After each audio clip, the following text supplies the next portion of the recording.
Hello everybody, I hope everyone's having a great day so far. Today we'll be talking about how our summer-like temperatures that we've been enjoying for the past couple weeks are sadly going to go away and we're going to come back to more miserable spring-like temperatures across the eastern coast. Notice, if you want to take a look on the screen here, these orangish colors which indicate higher pressures than normal, and that's what led to our warm temperatures. Our high pressure was off the coast of the Carolinas and it was pretty much going straight back in a northwest direction into Canada, and out in the west we had a trough which drained colder than average temperatures out into the west straight from Alaska down into the west. But if you want to take a look on your screen again, if we fast forward a little bit, notice how once we get to Sunday, which is today, we have this big trough across the central and eastern part of the US, and it looks like more of a ridging pattern out in the west.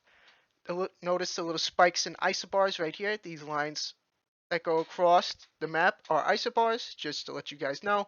But notice there's a little bit of a spike right there. That indicates a ridge is forming, and you have our trough right in the middle of the country, which is going to start draining down cold air into the central and eastern part of the US. And notice you also have a pretty big ridge up in the part of northeast Canada and southeast Greenland. This is also going to cause the trough to stick place in here. Notice once we continue the map, the trough isn't going to move much because of this ridge. If we continue along with the GFS, notice this ridge pretty much stays in place and the trough swings around, but it does stay locked in for the majority of the time up until, let's say, after the first week in May, when everything finally starts to get moving again, and possibly a ridge comes back into the eastern part of the US.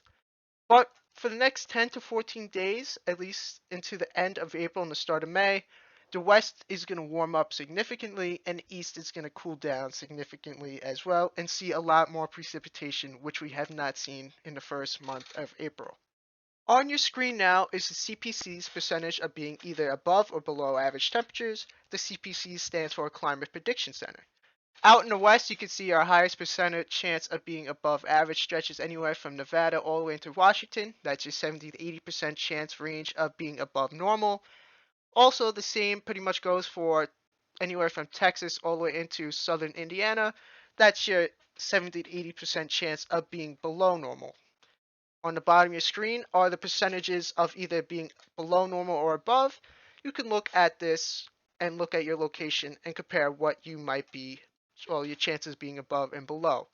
This is a 6 to 10 day, and if we switch to 8 to 14 day, it's pretty much the same. The percentages of being either above or below are a little lower because it's a little farther out, but you get the general idea. It's pretty much the same besides southeastern Florida and southwestern California. If we switch to the 6 to 10 day precipitation, also from Climate Prediction Center, anywhere from pretty much the Rust Belt, half the Rust Belt I should say, and into the Northeast and Mid-Atlantic are going to be slightly above average chances of being above normal precipitation for that 6 to 10 day period. Same with Florida and southern Texas and Colorado and Arizona. And if we switch to 8-14 day, it pretty much switches. Anywhere from the south and the west is going to be above normal precipitation chances, and anywhere from the Midwest that stretches down into almost to the south, northern states of Georgia and Alabama, South Carolina, and Arkansas are going to be at a 33% chance of being below average precipitation. I hope you guys all are enjoying this spring. Sadly, the summer-like temperatures are going to have to wait until mid to late May to come back again for the eastern part of the US. But I hope everybody has a great spring. Watch out for that pollen and have a great day.